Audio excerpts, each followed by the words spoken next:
తెలంగాణ కుల గణన సర్వే నివేదికను సీఎం రేవంత్ రెడ్డి అసెంబ్లీలో ప్రవేశపెట్టారు. 1.12 కోట్ల కుటుంబాల సర్వే చేశామని, మైనారిటీలను మినహాయించి బీసీలు 46 లక్షల మందికి పైగా ఉన్నట్టు తెలిపారు. బీఆర్ఎస్ హయాంలో చేసిన సర్వే రిపోర్టుపై అధికార ప్రతిపక్షాల మధ్య మాటల యుద్ధం నెలకొంది.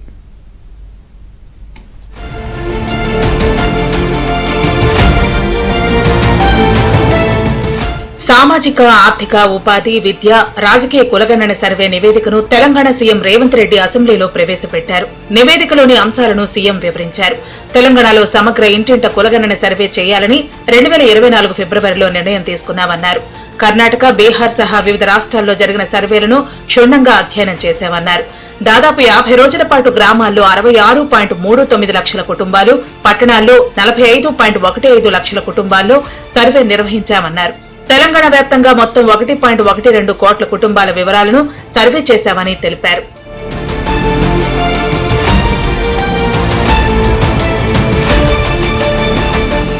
₹125 కోట్ల ఖర్చు చేసి సమగ్రమైన వివరాలు సేకరించామన్నారు సీఎం రేవంత్ రెడ్డి.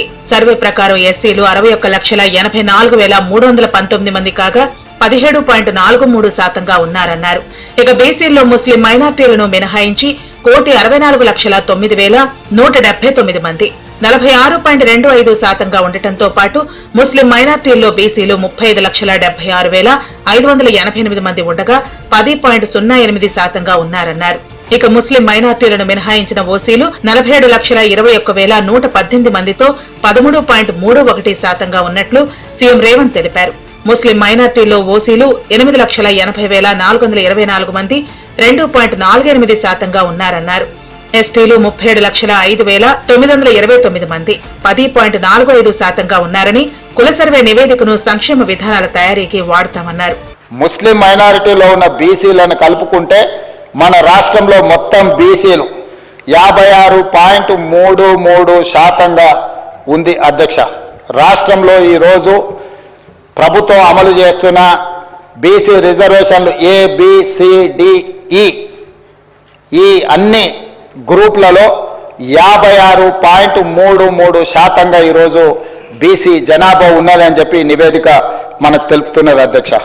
కులగణన సర్వేపై అసెంబ్లీలో వాడివేడి చర్చ జరిగింది. బీజేపీ ఎమ్మెల్యే పాయల్ శంకర్ అభ్యంతరాలు వ్యక్తం చేశారు. ఎన్నికల సమయంలో మాత్రమే రాజకీయ పార్టీలకు బీసీలు గుర్తుకొస్తారని, ఓట్లు పొందేందుకే బీసీ నినాదం అందుకుంటున్నారని ఆరోపించారు. సమగ్ర నివేదిక వ్యవహారంలో బీసీలపై కుట్ర జరిగిందన్నారు. సర్వే లెక్కల్లో బీసీ జనాభా ఎలా తగ్గిపోయిందో చెప్పాలని ప్రభుత్వాన్ని ప్రశ్నించారు.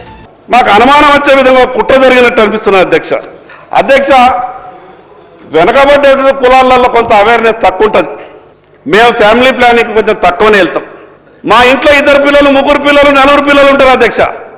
కానీ మా జనాభా 14 ఏళ్లలో తగ్గిపోయింది అధ్యక్ష.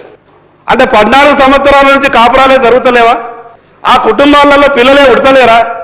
అసలు ఈ సంఖ్యను ఏ రకంగా నిర్ణయించారు? ప్రతిపక్ష ఎమ్మెల్యేలు చేసిన ఆరోపణలను సీఎం రేవంత్ రెడ్డి తిప్పికొట్టారు. కులగణన సర్వే 50 రోజుల పాటు జరిగితే మాజీ సీఎం కేసీఆర్, మాజీ మంత్రులు కేటీఆర్, హరీష్ రావు, ఎమ్మెల్యేలు Padmarao, Palla Rajeshwar Reddy, MLC Pochampalli Srinivas Reddy, BJP MP DK Aruna పాల్గొనలేదన్నారు. భూముల వివరాలు అడగగానే కేసీఆర్, కేటీఆర్, హరీష్ రావు భయపడి సర్వేలో పాల్గొనలేదని ఎద్దేవా చేశారు. సమగ్ర కుటుంబ సర్వేను గతంలో రేవంత్ రెడ్డి తప్పుపట్టారని బీఆర్ఎస్ వర్కింగ్ ప్రెసిడెంట్ కేటీఆర్ గుర్తు చేశారు. నీ భూమి వివరాలు చెప్పండి అని అడిగినాం అధ్యక్ష.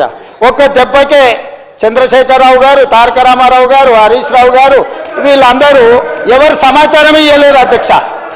ఇప్పుడు మేము ఏమడిగినాం అధ్యక్ష, దీంట్లో అందరూ 3,54,138 మంది సర్వేలో పాల్గొంటే ఇక్కడున్న ఎమ్మెల్యేలు, మంత్రులు అందరూ వివరాలు ఇస్తే భూముల వివరాలు అడగంగానే సర్వేలో పాల్గొన్నారా అధ్యక్ష? ముఖ్యమంత్రి గారు ఏం చేస్తున్నారు సార్? ఇక్కడ లేచి 4 పేర్లు చదివి, అధ్యక్ష మీ ప్రభుత్వం మీద ప్రజలకు నమ్మకం లేదు. ఎందుకంటే రేవంత్ రెడ్డి గారు మీరే చెప్పినారు, సమగ్ర కుటుంబ సర్వే జరిగినప్పుడు తమరిచ్చిన ఉపన్యాసమే మొత్తం యూట్యూబ్లో ఉంది, అన్ని టీవీలలో ఉంది. ఏమన్నారు సార్ ఆ రోజు? ఆ ముఖ్యమంత్రి చెప్తాడు, సరే ఎవరు పడితే వాళ్ళు వచ్చి మీ ఇంటికి వచ్చి వివరాలు అడిగితే ఇచ్చేస్తారా, అవలగాలు దివానగాలు ఇచ్చేస్తారా అని మాట్లాడింది రేవంత్ రెడ్డి గారు, మేం కాదు. బీఆర్ఎస్ ప్రభుత్వంలో చేయించిన సమగ్ర సర్వే నివేదికను ఎందుకు బయటపెట్టలేదని రేవంత్ ప్రశ్నించారు. ప్రభుత్వ వెబ్సైట్ లో గత ప్రభుత్వ సర్వే ఎక్కడా లేదని రేవంత్ స్పష్టం చేశారు. ఇక బీఆర్ఎస్ పాలనలో 24 గంటల్లో సమగ్ర కుటుంబ సర్వే చేపట్టామన్నారు కేటీఆర్. అధికారిక వెబ్సైట్ లో సర్వే రిపోర్ట్ ను పొందుపరిచామని సీఎం రేవంత్ పై కేటీఆర్ ఆగ్రహం వ్యక్తం చేశారు. ఈ డాక్యుమెంట్ కి 10 సంవత్సరాలు, ఒకవేళ ఇది అఫీషియల్ డాక్యుమెంటా కాదా అక్కడ ఉన్న మంత్రివర్గంలో పనిచేసిన మంత్రులు చెప్పాలి.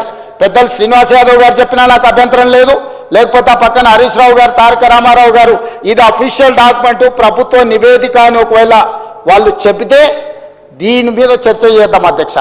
సమగ్ర కుటుంబ సర్వే 2014లో జరిగింది. శాంతికుమారి గారు ఉన్నారు, రామకృష్ణారావు గారు ఉన్నారు, సందీప్ కుమార్ సుల్తానియా గారు ఉన్నారు. అప్పుడు ఇదే అధికారుల అధ్యక్ష, అప్పుడెవరు వేరే లేరు.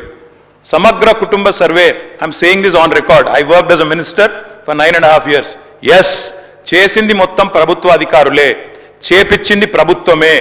Yes, it is an official document. అందులో ఖచ్చితంగా మేము ఓపెన్ గా వెబ్సైట్ లోనే పెట్టినాం, అసెంబ్లీలో కాదు, చాటుమాటుకు కాదు, పారదర్శకంగా వెబ్సైట్ పెట్టాం. ఆ వెబ్సైట్ లోంచే పాయల్ శంకర్ గారు తీసుకున్నారు. ఇదిలా ఉంటే కులగణన సర్వే నివేదికకు నిరసనగా బీఆర్ఎస్ ఎమ్మెల్సీలు వాకౌట్ చేశారు.